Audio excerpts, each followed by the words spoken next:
Right after I bought a house with a garden, my husband Justin and his mom, Linda, both grinning, told me my in-laws would be moving in with us.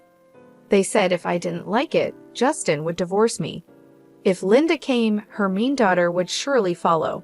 They knew I hated this, but did it anyway. The daily harassment would continue even in the new house. I shuddered at the thought and said, "No, I don't want to live with you." Linda looked at me, raising her eyebrows. She pulled out divorce papers, already signed by Justin. She only cared about getting the house. Their plan had worked, which was terrifying. I struggled to hold back my laughter. Seeing me tremble with my head down, Linda looked victorious. I quietly signed the divorce papers, packed my things, and left the house I dreaded. On moving day, my ex-mother-in-law bombarded me with calls. "Have you realized yet?" she demanded, asking to meet and talk. That was exactly what I wanted. I would meet her and end this myself. I prepared for the final confrontation and headed to face them. My name is Julie. I work at an advertising agency. My husband Larry was introduced to me by Eric, a manager at a newspaper company. I couldn't refuse Eric's offer because I was in a weak position. I was 31 at the time, and after 5 months of dating, I married Larry due to his persistence. I ended up regretting this decision at such an important moment. I think my ex-mother-in-law, Olivia, planned to deceive me from the start. She seemed gentle and kind, but her attitude changed as soon as I married Larry. She dropped the mask of a reasonable older woman and showed her true colors as a cruel mother-in-law. "Hey Julie, what are you doing? I told you to weed the garden after cleaning the dishes." Not a day passed without her shrill voice echoing through the house. I felt exhausted every day. I could barely manage a sigh in response.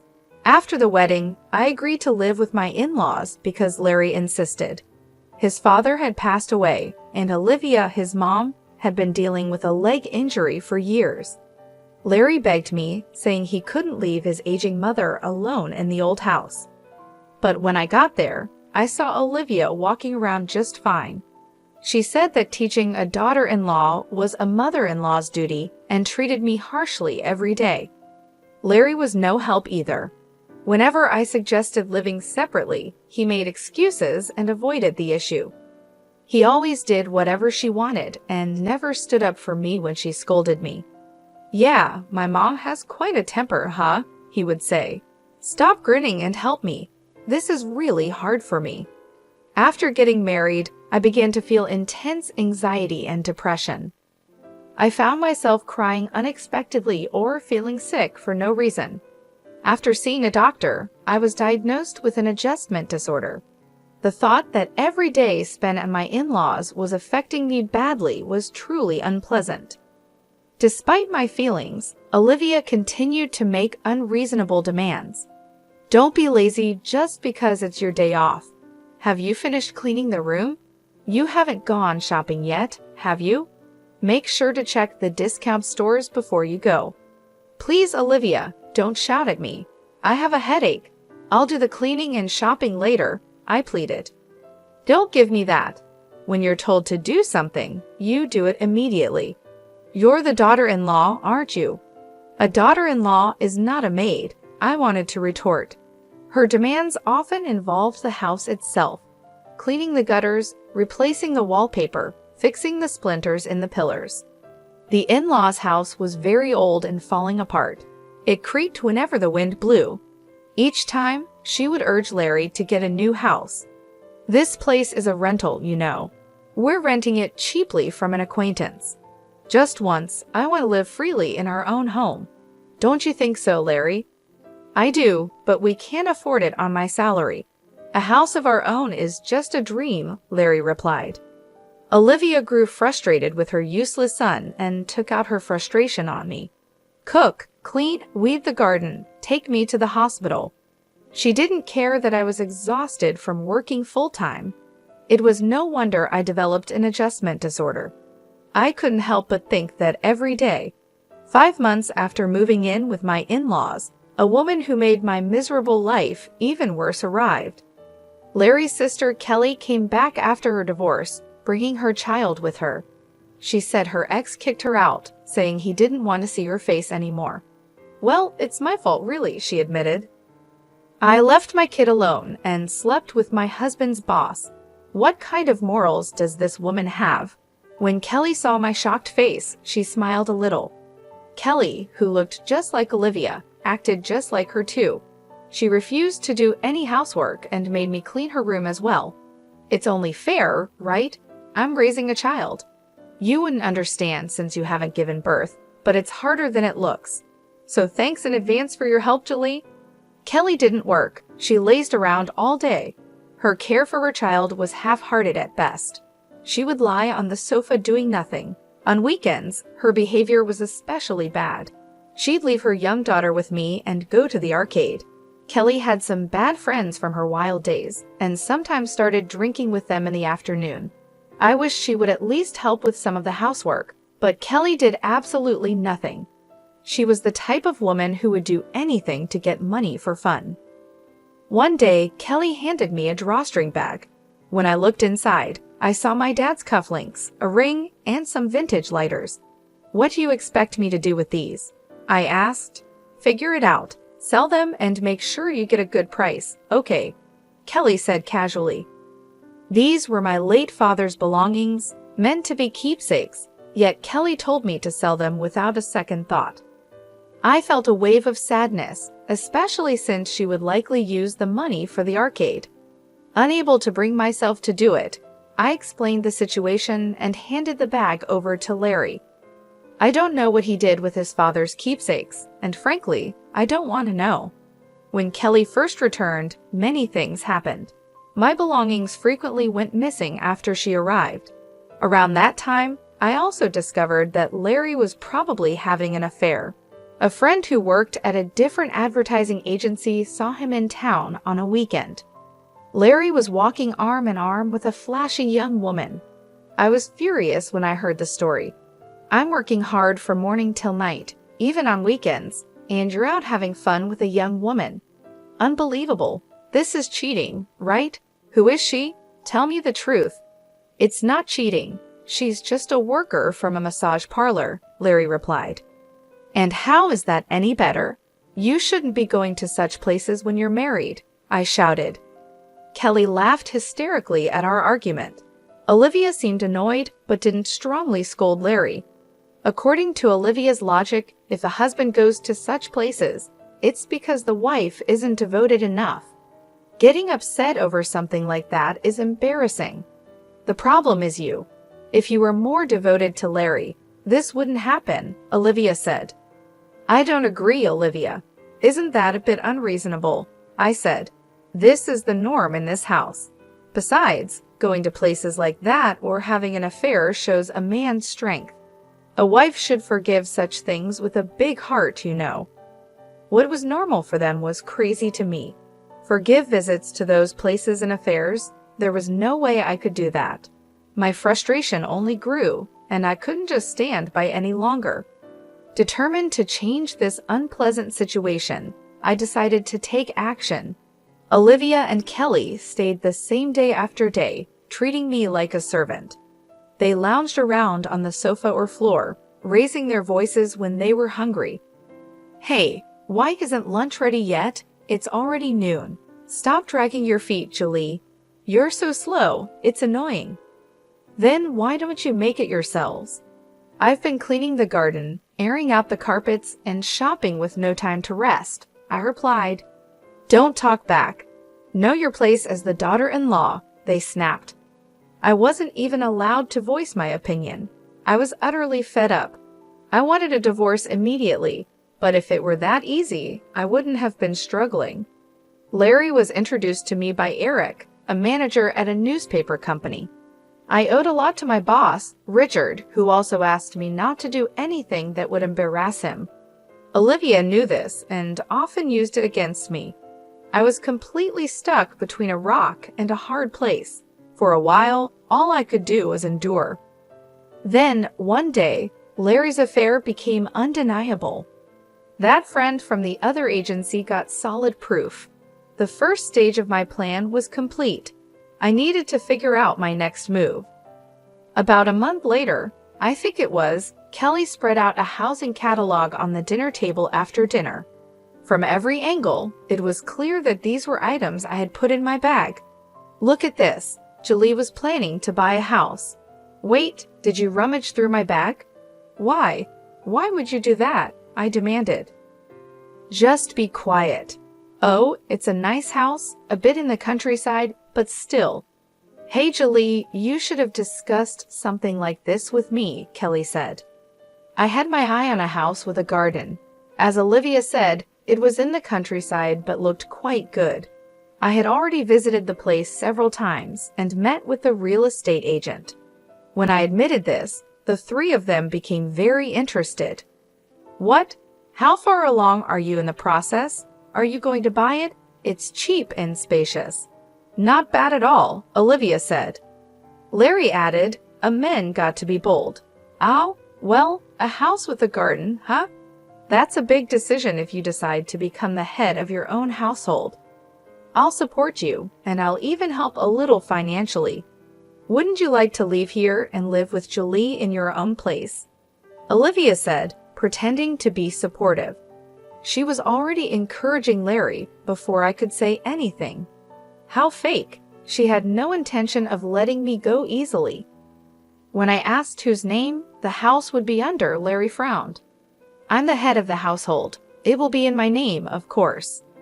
Then can I go ahead with the purchase? We'll buy this house, and the two of us will move out, right? I asked.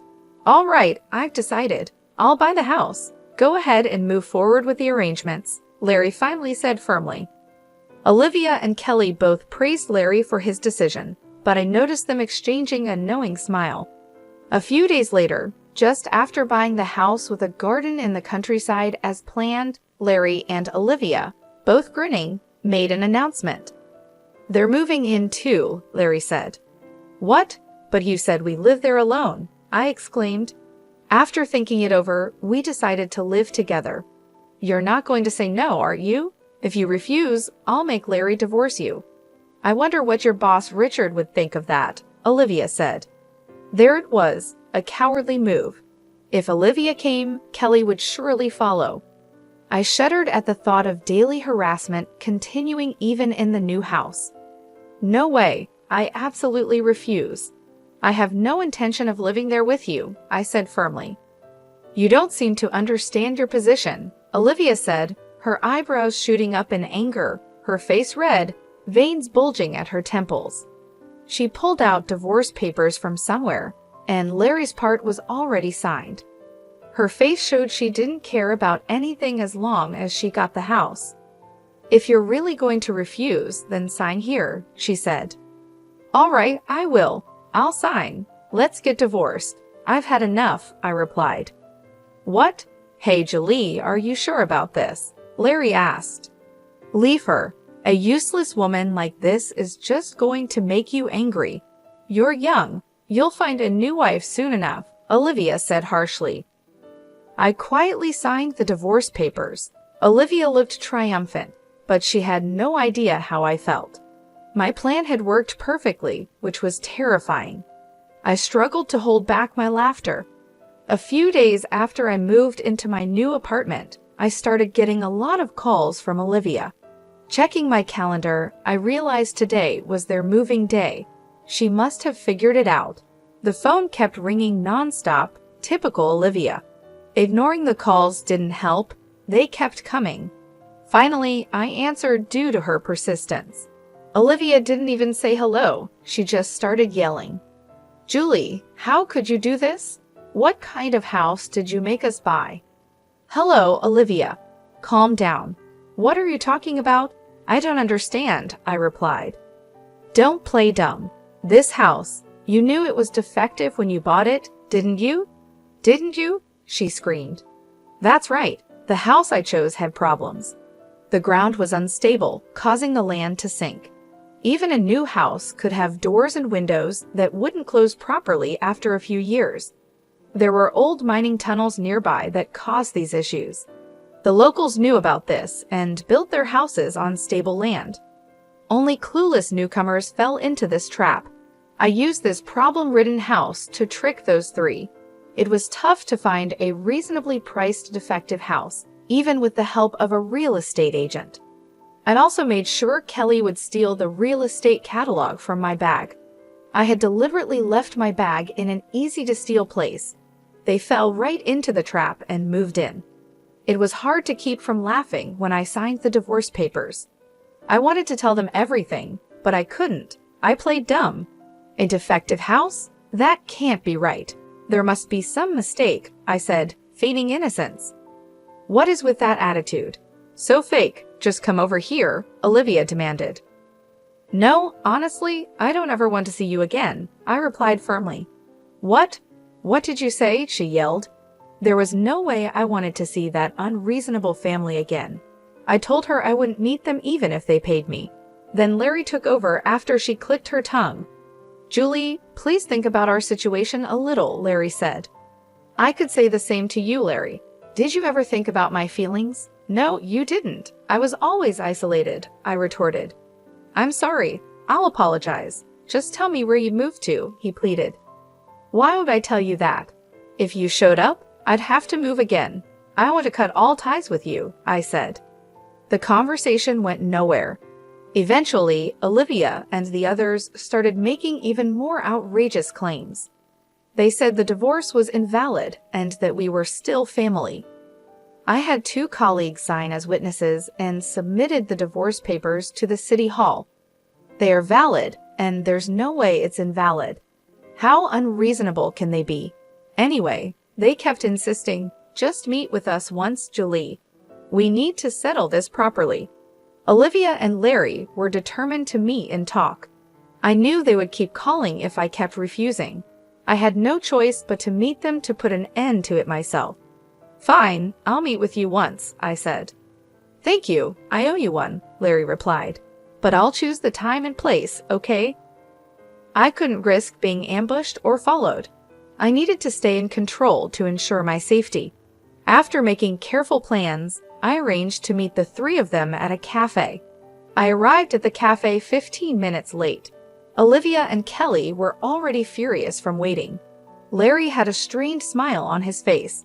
As expected, they were predictable. How dare you keep your elders waiting? It's so disrespectful, Olivia shouted. I don't want to hear about respect from you.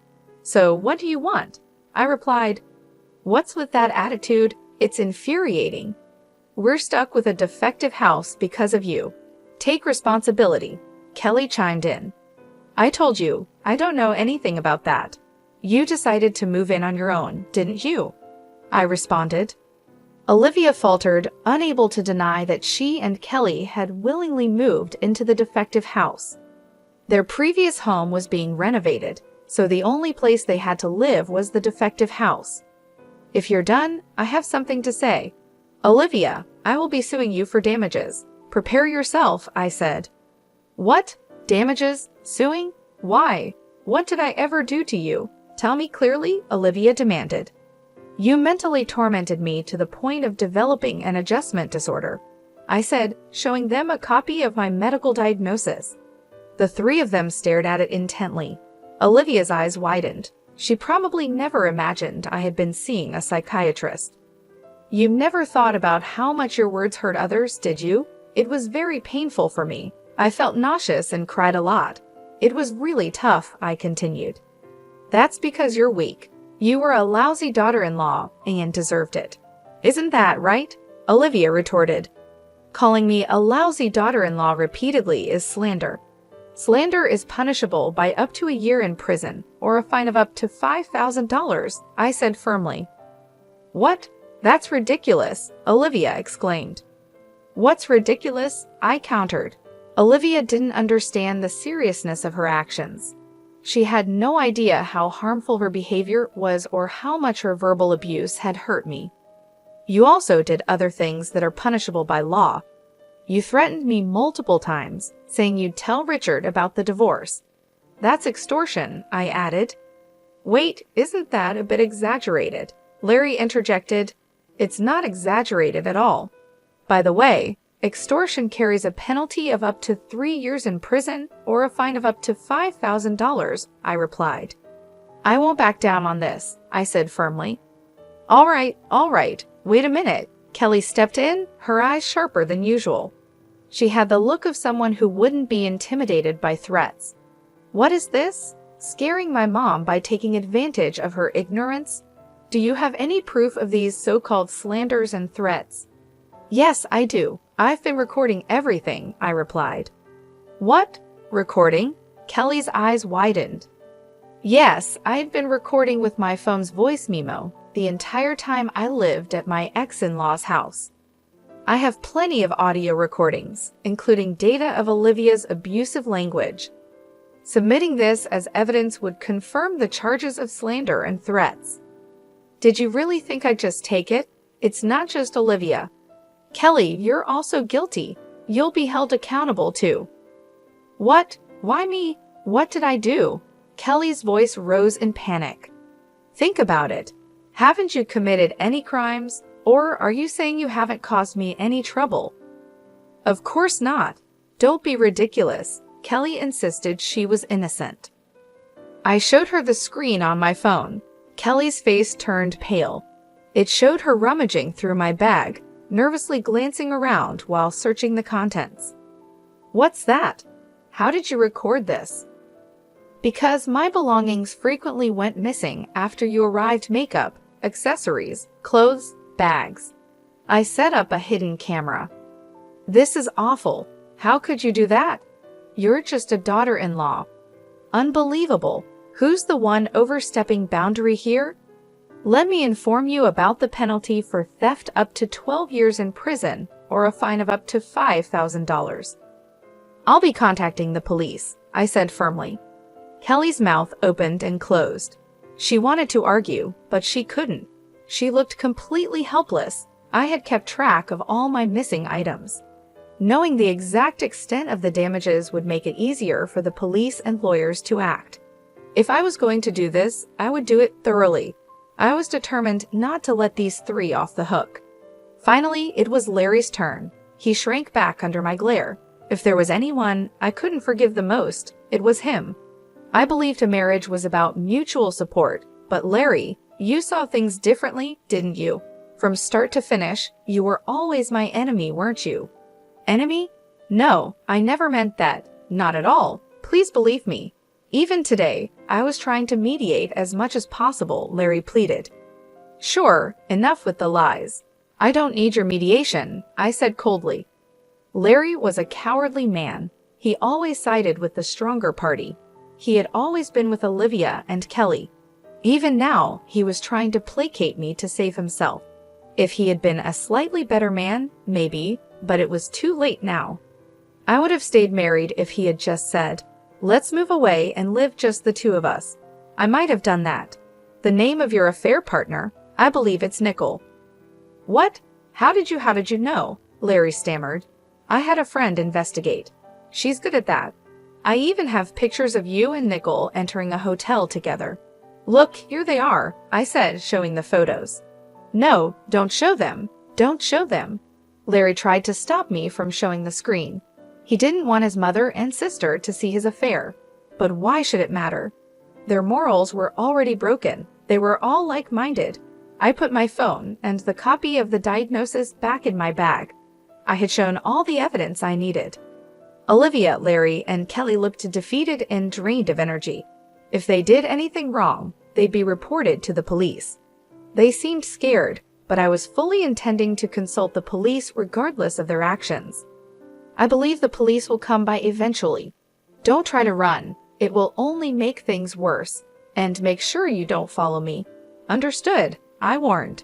Julie, don't be so cold. We were married until recently, remember? Larry pleaded. Yes, and honestly, I think marrying you was a huge mistake. I feel so relieved we're not a couple anymore. If you follow me, I'll press charges.